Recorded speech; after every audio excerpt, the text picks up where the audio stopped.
नमस्कार, आप देख रहे हैं अपना बिहार और मैं हूं आपके साथ विभा उपाध्याय। बुलेटिन में सबसे पहले बात कोरोना को लिए गए कई महत्वपूर्ण फैसलों की। जी हां, बिहार में कोरोना से जंग लगातार जारी है और कोरोना के इलाज के लिए 9 अस्पतालों को डेडिकेटली तय कर दिया गया है। इन सभी 9 मेडिकल कॉलेज और अस्पतालों में कोरोना का इलाज होगा। सभी मेडिकल कॉलेज में 50% बेड को रिजर्व कर दिया गया है कोविड-19 के पेशेंट्स के लिए। सभी मेडिकल कॉलेज में 100 बेड की क्षमता रहेगी। इन सभी बेड पर ऑक्सीजन सिलेंडर की व्यवस्था के निर्देश जारी कर दिए गए हैं। आज से ही कोविड मरीजों को इसमें भर्ती किया जाएगा और सभी 9 मेडिकल कॉलेजों में 50% बेड को रिजर्व कर दिया गया है, जहां पर कोविड-19 के मरीजों का इलाज होगा। सभी मेडिकल कॉलेजों में 100 बेड की क्षमता रहेगी और सभी बेड पर ऑक्सीजन सिलेंडर की व्यवस्था के निर्देश जारी किए गए हैं। आज से ही कोविड मरीजों को यहां भर्ती लिया जाएगा।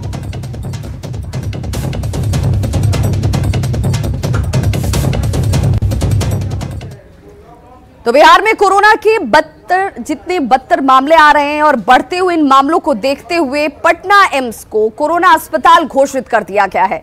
आज से पटना एम्स में सिर्फ कोरोना के ही मरीजों को देखा जाएगा, लिया जाएगा। साथ ही बिहार के सभी 9 मेडिकल कॉलेजों की अगर बात करें तो कोरोना के इलाज की घोषणा इन मेडिकल कॉलेजों में कर दी गई है। कोरोना के बढ़ते मामलों को देखते हुए सरकार की तरफ से यह बड़ा फैसला लिया गया है। पटना एम्स का जायजा लिया न्यूज़ 18 संवाददाता रवि एस नारायण ने। बिहार में कोरोना के बढ़ते मामले को देखते हुए सरकार ने 2 बड़े फैसले लिए हैं। सरकार ने कल बड़ा फैसला लिया है कि आज से एम्स को कोरोना अस्पताल घोषित किया गया है। मतलब साफ है कि आज से एम्स में सिर्फ और सिर्फ कोरोना के ही इलाज होंगे। इससे पहले सारे इलाज यहाँ पे होते थे, इसलिए लोगों को जानकारी रखना बड़ा ज़रूरी है कि अगर कोरोना छोड़कर और कोई पेशेंट है और कोई बीमारी है तो आज से एम्स आने की ज़रूरत नहीं होगी। सरकार ने दूसरा सबसे बड़ा फैसला लिया है कि बिहार के सभी 9 मेडिकल कॉलेजों में कोरोना के जांच शुरू कर दिए गए हैं। पहले सिर्फ 3 मेडिकल कॉलेजों को कोरोना अस्पताल घोषित किया गया था, लेकिन सरकार ने ज़रूरत को देखते हुए सभी 9 मेडिकल कॉलेजों में कोरोना के इलाज शुरू कर दिए हैं और 100 आइसोलेशन बेड जो हैं वो सारे 9 मेडिकल कॉलेजों में तैयार किए जाएंगे। सरकार ने सबसे बड़ा फैसला लेते हुए उसमें ये भी देखा गया है कि जो 9 मेडिकल कॉलेज हैं उन सारे बिहार के 38 जिलों को उन 9 मेडिकल कॉलेजों के साथ जोड़ा गया है। मतलब अलग अलग मेडिकल कॉलेजों में अलग अलग जिलों के जो मरीज़ हैं वो वहाँ पे जाएंगे। जैसे अगर पटना के मरीज़ हों या फिर सिवान, सारण या गोपालगंज के मरीज़ हों तो वो पटना एम्स में भर्ती हो पाएंगे। वैसे ही अगर भोजपुर के हों, वैशाली के हों, बक्सर के हों, यहाँ के अगर इस जिलों से कोई कोरोना का पेशेंट आता है तो वो एनएमसीएच में भर्ती होगा। तो इस ढंग से सरकार ने जो फैसले लिए हैं सभी मेडिकल कॉलेजों में इलाज करने की, निसंदेह ये सरकार का यह फैसला कोरोना मरीजों के लिए काफ़ी कारगर साबित होगा। कैमरा पर्सन अजय दुबे के साथ रवि एस नारायण, न्यूज़ 18 पटना। और ऐसे में अब हमें ये जानना बेहद जरूरी है कि किस अस्पताल में किस इलाके के लोगों का इलाज होगा। यानी कि आप अगर कोविड-19 के पेशेंट हैं तो कहां पर आप संपर्क कर सकते हैं, कहां पर जाकर आप इलाज करा सकते हैं। पीएमसीएच में पटना, सारण, सिवान और गोपालगंज जिले के मरीज भर्ती हो पाएंगे, यहां उन्हें वो सुविधा हासिल होगी। एनएमसीएच की बात कर लीजिए तो यहां पर भोजपुर, बक्सर, वैशाली, रोहतास और कैमूर के मरीज पहुंचेंगे। डीएमसीएच में दरभंगा, मधुबनी, समस्तीपुर और सुपौल के साथ बेगूसराय के मरीज यानी कि इन जिलों के मरीज पहुंचेंगे कोविड-19 के इलाज के लिए। जेएलएनएमसीएच की अगर बात की जाए तो यहां भागलपुर, बांका, मुंगेर, खगड़िया, जमुई और लखीसराय जिले के मरीज इलाज के लिए सुविधा हासिल कर सकते हैं। एसकेएमसीएच में इस मेडिकल कॉलेज की अगर बात करें तो मुजफ्फरपुर, सीतामढ़ी और शिवहर के मरीज यहां पर इलाज करा पाएंगे। एएनएमसीएच जो है वो गया, औरंगाबाद, जहानाबाद और अरवल जिले के मरीजों के लिए डेडिकेटेड कर दिया गया है। वर्धमान अस्पताल की बात की जाए तो यहां नालंदा, नवादा, शेखपुरा के मरीज इलाज करा पाएंगे। बेतिया अस्पताल में पूर्वी चंपारण और पश्चिमी चंपारण के मरीजों को इलाज की सुविधा हासिल होगी। जेकेटीएमसीएच की बात की जाए तो मधेपुरा, सहरसा, पूर्णिया, अररिया, कटिहार और किशनगंज जिले के मरीज यहां पर पहुंचेंगे। लेकिन ये सभी मरीज कोविड-19 के मरीज होने चाहिए और इनको ये सुविधा यहां पर हासिल हो रही है। डेडिकेटली इन अस्पतालों को उनके लिए दे दिया गया है। पटना एम्स भी कोविड मरीजों के लिए डेडिकेटेड कर दिया गया है। यानी कि 38 जिले, बिहार के इन 38 जिलों को इन 9 मेडिकल कॉलेजों में इलाज की सुविधा दे दी गई है। लेकिन जिलावार यानी कि बहुत ज्यादा किसी भी अस्पताल के ऊपर दबाव ना पड़े और लोगों को सुविधा हासिल हो सके, इसलिए इस तरह का फैसला सरकार की तरफ से लिया गया है, जिनमें 50% बेड आरक्षित किए गए हैं कोविड-19 के पेशेंट के लिए। और चलिए बिहार में कोरोना को लेकर अब तक क्या कुछ अपडेट है, किस तरह की स्थिति है, इस पर नजर डाल लेते हैं, क्योंकि ये जानना बेहद जरूरी है। 24 घंटे की अगर बात कर ली जाए तो इस 24 घंटे में कोरोना के 352 नए मामले अब तक सामने आ चुके हैं। इस 24 घंटे में कोरोना से 2 मरीजों की जान जा चुकी है। बिहार में कोरोना से अब तक मरने वालों की संख्या 111 पहुंच गई है। कुल पॉजिटिव की संख्या की बात की जाए तो 14,330 तक ये आंकड़ा पहुंचता हुआ। बिहार में कोरोना रिकवरी दर 71.54% है, जो कि काफी बेहतर मानी जा रही है, लेकिन अभी भी सतर्कता की जरूरत है। 459 मरीज जो हैं 24 घंटे में अब तक इस संक्रमण के बाद भी ठीक हुए हैं।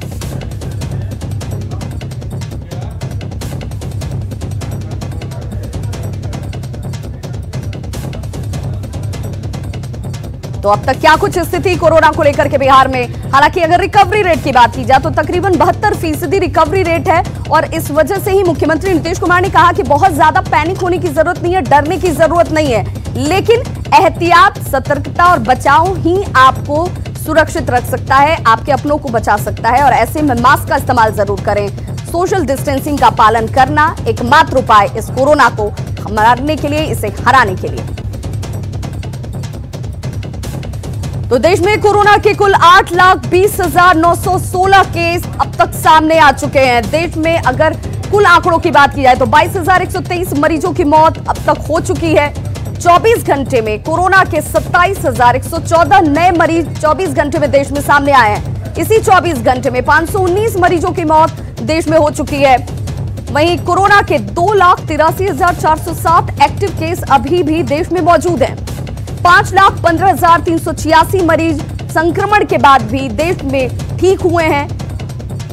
तो 8,20,916 केस अब तक कोरोना के।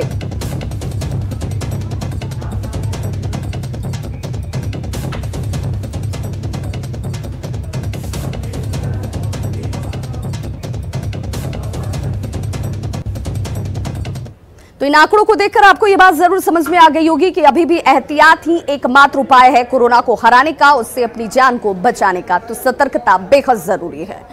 गया की बात करेंगे तो गया में कोरोना मरीजों की संख्या लगातार बढ़ती जा रही है, जिसकी वजह से कई लोग पटना और दूसरे जिलों की तरह ही गया में भी लॉकडाउन लगाने की मांग करने लगे हैं।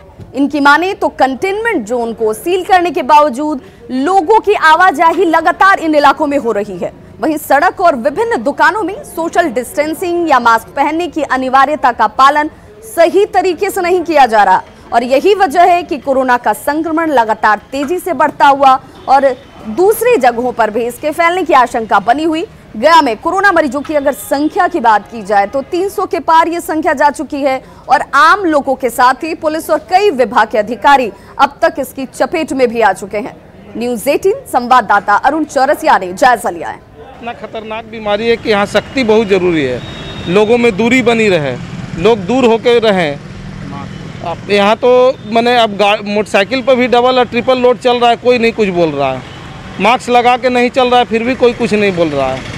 तो ये सब सख्ती होना चाहिए कि मास्क लगा के चले, गाड़ी पर सिंगल लोड लोग चले, चेकिंग होना चाहिए। का स्थिति ये है कि यदि लॉकडाउन नहीं बढ़ाया गया तो यहाँ महामारी की स्थिति हो जाएगी, और आने वाले जो समय जो है अगस्त, हमको तो ये लगता है कि कहीं पूरी गया चपेट में नहीं आ जाए, पूरे गया जिला ना चपेट में आ जाए। इस तरह की लापरवाही दिखती है, लापरवाही हमको ये लगता है। देखिए भीड़ भाड़ देख रहे हैं। गया में भी कोरोना मरीजों की संख्या लगातार बढ़ती जा रही है, और ये संख्या 300 से पार कर चुकी है। कोतवाली थाना के दरोगा और कई सिपाही समेत पुलिस लाइन और अन्य जगहों के सिपाही और दरोगा पॉजिटिव पाए गए हैं। इसके साथ ही शहर के कई दुकानदार और व्यवसायी भी पॉजिटिव पाए गए हैं। वही वजह है कि जीबी रोड समेत कोतवाली थाना, इसके बगल का चौक इलाका और केपी रोड और जीबी रोड सभी को सील कर दिया है प्रशासन ने। इसके बावजूद, सील होने के बावजूद लोगों की आवाजाही लगातार जारी है। यानी जो प्रशासन ने आदेश जारी किए हैं उसका पालन नहीं हो पा रहा है। यही वजह है कि शहर के कुछ लोग अब मांग करने लगे हैं कि जैसे बिहार के अन्य पटना समेत कई ज़िलों में जिस तरह से लॉकडाउन लगाया गया फिर से, तो वो चाहते हैं कि गया में भी इस तरह का लॉकडाउन फिर से लगाया जाए। और अगर लॉकडाउन नहीं होता है तो जो एडवाइजरी जारी की गई है प्रशासन के द्वारा, जिसमें डीएम और एसएसपी के संयुक्त आदेश निकाला गया है, उसको सख्ती से पालन किया जाए। नहीं तो कोरोना का जो संक्रमण है वो और तेज़ी से बढ़ेगा और कई लोग, जो अन्य लोग हैं, वो भी इसकी चपेट में आ सकते हैं। सहयोगी विपिन के साथ अरुण चौरसिया, न्यूज़ 18 गया। मुजफ्फरपुर की बात करें तो कोरोना मरीजों की बढ़ती तादाद को देखते हुए आम लोगों ने जिले में 1-2 हफ्ते के पूर्ण लॉकडाउन की मांग प्रशासन से करनी शुरू कर दी है। जिले में फिलहाल कोरोना पॉजिटिव मरीजों की संख्या 600 के पार जा चुकी है। कई इलाके कंटेनमेंट जोन भी बनाए गए हैं और ऐसे में व्यवसाय से लेकर हर क्षेत्र के लोग अब इस बात की मांग करने लगे हैं कि संक्रमण के खतरे को कम करने के लिए, इसकी रफ्तार पर ब्रेक लगाने के लिए लॉकडाउन करना बेहद जरूरी है। वैसे फिलहाल प्रशासन ने सप्ताह में 2 दिन बाजार बंद रखने का निर्णय लिया है, लेकिन जनता इसके पूर्ण रूप से लॉकडाउन की मांग कर रही है। हम तो ये चाहते हैं कि हर हाल में 7 दिन से 14 दिन कम से कम मुजफ्फरपुर में अब लॉकडाउन लगना चाहिए, क्योंकि जो कोरोना योद्धा थे, सरकारी मुलाजिम थे, पुलिसकर्मी थे, सभी लोग, व्यवसायी जिनका कोई ट्रैवल हिस्ट्री नहीं है, वो सारे लोग संक्रमित होने लगे। उस समय खोलने की मांग की थी, अभी हम लोगों ने बंद का मांग किया है। 2 दिन की बंदी एक बार जिलाधिकारी महोदय ने आदेश किया है। हम लोगों ने ये भी डिमांड किया था कि इस चेन को तोड़ने के लिए अगर 1 वीक का लगातार, अगर 1 वीक अगर बंद रहे तो ये ज़्यादा सार्थक होगा। लेकिन उन्होंने एक बार पहल करके 2 दिन का जो है, वीक में 2 दिन की बंदी की और समय सीमा को 10 से लेकर 5 तक किया है। जमुई जिले में कोरोना के बढ़ते संक्रमण को देखते हुए एक बार फिर से लॉकडाउन लगा दिया गया है। 15 जुलाई तक लॉकडाउन को यहां लगाया गया है ताकि, और इसकी सख्ती से पालन कराने की बात भी सामने आ रही है कि लोग इस सख्ती से माने ताकि कोरोना के संक्रमण को और इसकी रफ्तार को रोका जा सके। लेकिन पहले ही दिन इसका उल्लंघन होता हुआ नजर आया। जिला मुख्यालय स्थित नगर थाने के ठीक सामने लगने वाले सब्जी मंडी में सैकड़ों लोग एक साथ नजर आए, जहां लोग सोशल डिस्टेंसिंग की धज्जियां उड़ाते दिखे। अधिकांश लोगों के चेहरे पर मास्क नहीं था। निर्देश के बाद भी यहां ना तो कोई सख्ती नजर आई और ना ही प्रशासनिक अमले के कोई लोग ही। कोरोना के बढ़ते संक्रमण और फिर लॉकडाउन में किस तरह लोग जमुई के सब्जी मंडी में लापरवाह नजर आ रहे हैं, जायजा लिया न्यूज़ 18 संवाददाता केसी कुंदन ने। कोरोना के बढ़ते संक्रमण को लेकर 15 जुलाई तक जमुई में लॉकडाउन लगाया गया है और डीएम ने इसे सख्ती से पालन करने के लिए निर्देश दिया है अधिकारियों को। लेकिन सुबह का नज़ारा है और दिखाना चाहेंगे कि जो जमुई का सब्जी मंडी है, जो ठीक नगर थाना के कैंपस के बाहर लगता है, वहाँ की क्या स्थिति है। खुलेआम दिख रही है कि यहाँ पर आपस की दूरी की बात हो या फिर मास्क का या लॉकडाउन का, खुल कर उल्लंघन हो रहा है। नियमों की धज्जी उड़ाई जा रही है। जहाँ पर बहुत सारे ऐसे लोग हैं जो बगैर मास्क के बाज़ार में, इस सब्जी मंडी में आए हुए हैं, वहीं कई लोग ऐसे हैं जो आपस की दूरी के नियम का पालन नहीं कर रहे हैं। ये सब्जी मंडी है और ये सुबह सुबह का भीड़ का नज़ारा है और यहाँ पर दिखाई साफ तौर पर देख रहा है कि सैकड़ों की संख्या में लोग जुटे हुए हैं।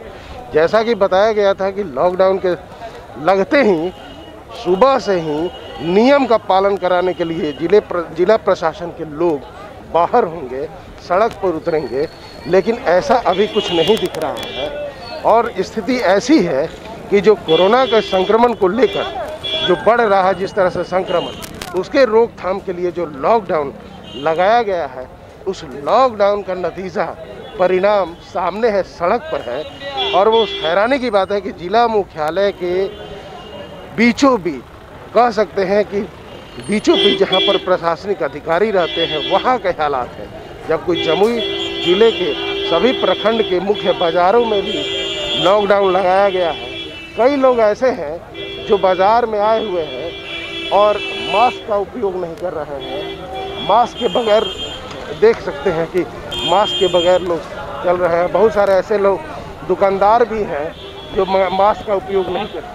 मास्क नहीं लगाया है, मास्क लगाया है, मास्क नहीं लगाया है, लगा रहे हैं। एक तो जिस तरह से भीड़ है वो नज़ारा है, और दूसरी बात अधिकांश दुकानदार हैं जो मास्क नहीं लगाए हैं। अब कैमरा चल रहा है तो बहुत से ऐसे लोग हैं जो मास्क लगा रहे हैं या फिर गमछा लगा रहे हैं, लेकिन हैरानी की बात है कि जिला प्रशासन के नाक के नीचे किस तरह से सोशल डिस्टेंसिंग, आपस की दूरी और नियमों की धज्जी उड़ाई जा रही है लॉकडाउन की स्थिति में।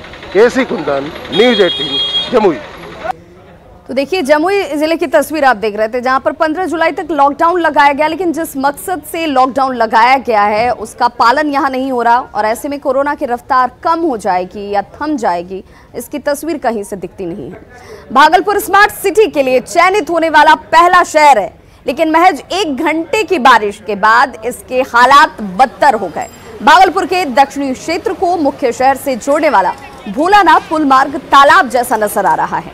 आसपास के कुछ बच्चे सड़क पार कराने के लिए राहगीरों की मदद करते नजर आ रहे हैं। इसके बदले कुछ पैसे भी इन्हें मिल रहे हैं। पिछले कई चुनाव में यहां पर फ्लाईओवर बनाने को लेकर के मुद्दा तो जरूर उठा, राजनेताओं ने लंबे चौड़े वादे भी किए, लेकिन अब तक फ्लाईओवर कहीं दूर दूर तक नजर नहीं आ रहा है और इसे लेकर के लोगों में आक्रोश है और इस बार चुनाव में लोग राजनेताओं से हिसाब लेने की बात कर रहे हैं। जायजा लिया भागलपुर संवाददाता आशीष रंजन ने। बिहार में भागलपुर पहला वो जिला है जो स्मार्ट सिटी के लिए चयनित हुआ था, लेकिन जो उसका हाल है वो आप खुद देख सकते हैं। ये है भोलानाथ पुल के पास का नज़ारा, जो कहीं से नहीं लग रहा है कि ये कोई सड़क है। यहाँ पर ये नदी सा नज़ारा बन जाता है। बच्चे यहाँ पर जो है, कुछ बच्चे मोहल्ले के आकर खड़े होकर लोगों को मदद करते हैं, साइकिल पार कराते हैं, किन्हीं का सामान बह जाता है तो उसको वो निकालने में मदद करते हैं। लेकिन यहाँ पर जो व्यवस्था नगर निगम के द्वारा होनी चाहिए थी वो कोई भी व्यवस्था नजर नहीं आती। कई बार अधिकारी बयान देते हैं कि यहाँ पर पंपिंग सेट लगा दिया जाएगा और जो बरसात का समय आएगा तो वहाँ पर जो है पानी की निकालने की व्यवस्था होगी। आइए, एक आदमी है कुछ बोल रहे हैं। क्या पिछले बार अजीत शर्मा बोले थे कि हम अगर विधायक में जीत जाएंगे तो भोलानाथ पुल का निर्माण हो जाएगा, मगर आज तक कुछ नहीं हुआ, जो का जो रह गया। कोई वादा पूरा हुआ? कुछ नहीं किए, कहाँ कुछ किए, जो का तो पड़ा हुआ। तो जो वादे थे वो बस वादे रह गए। चुनाव के समय जो कई बार से ये होता है कि चुनाव के समय वादे किए जाते हैं कि फ्लाईओवर बना दिया जाएगा, लेकिन वो कभी पूरा नहीं होता है। और फिर जो है एक बार चुनाव आने वाला है, फिर ये मुद्दा उठेगा और नेताओं के द्वारा वादा तो जरूर किया जाएगा, लेकिन वो कितना सही होगा ये देखने वाली बात है। आशीष रंजन, न्यूज़ 18 भागलपुर।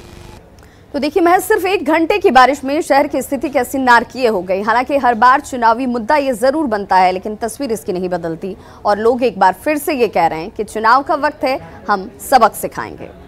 नेपाल के तराई क्षेत्रों में हुई बारिश का असर गंडक नदी के जलस्तर पर पड़ने लगा है। गंडक नदी के जलस्तर में भारी बढ़ोतरी आई है। वाल्मीकि नगर गंडक बराज से 2,80,000 क्यूसेक पानी डिस्चार्ज होने के बाद गंडक नदी उफान पर है। दियारा इलाकों में जहां पानी प्रवेश करने लगा है, वहीं बांध और तटबंधों पर भी अब दबाव बढ़ने लगे हैं। जल संसाधन विभाग के साथ जिला प्रशासन अलर्ट मोड पर है। हालांकि बारिश कम होने के बाद वाल्मीकि नगर बराज पर डिस्चार्ज में मामूली कमी दर्ज की गई है। 2,80,000 क्यूसेक पानी बहाव के बाद गंडक नदी का जायजा लिया न्यूज़ 18 संवाददाता मुन्ना राज ने। नेपाल में जारी मूसलाधार बारिश के बाद गंडक नदी का जलस्तर बढ़ गया है। देर रात वाल्मीकि नगर गंडक बराज से 2,80,000 क्यूसेक पानी छोड़ने के बाद गंडक की धारा विकराल हो गई है।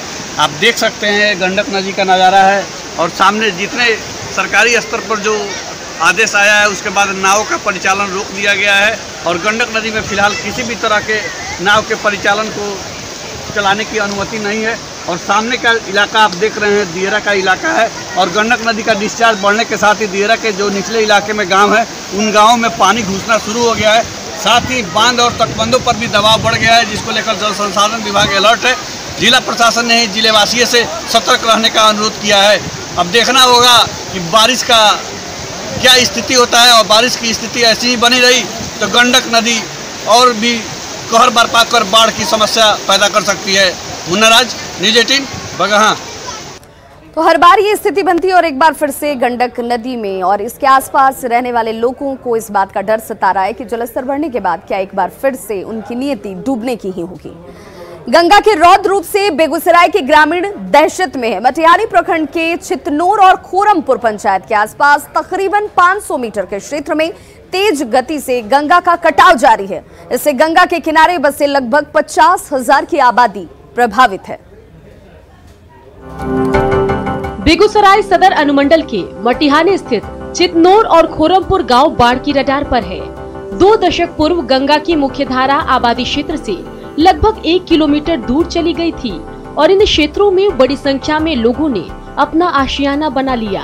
अब गंगा अपने पूर्व स्वरूप में लौटने लगी है।